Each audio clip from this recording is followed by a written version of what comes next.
জ্বালানি তেল নিয়ে বড় সুসংবাদ। আগামী বছর বৈশ্বিক জ্বালানি তেলের বাজারের চাহিদার চেয়ে সরবরাহ বাড়তে পারে বলে জানিয়েছে আন্তর্জাতিক সংস্থা আইইএ। রোববার ওপেক বহির্ভূত দেশগুলোতে তেলের উৎপাদন দ্রুত বৃদ্ধির পূর্বাভাস থেকে এ তথ্য জানিয়েছে সংস্থাটি।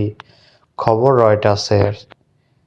আইইএ জানায় 2025 সালের দৈনিক 10 লাখ ব্যারেলের বেশি তেল উত্তোলন হতে পারে।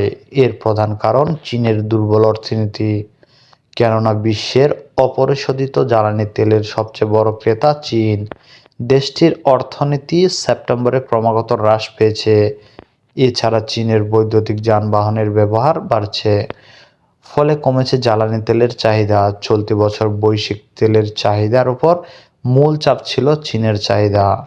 এদিকে পেট্রোলিয়াম রপ্তানিকারক 13টি দেশের বাইরের দেশ মার্কিন যুক্তরাষ্ট্র, গায়ানা, আর্জেন্টিনা এবং ব্রাজিলের তেলের উৎপাদন দ্রুত বৃদ্ধি পাচ্ছে।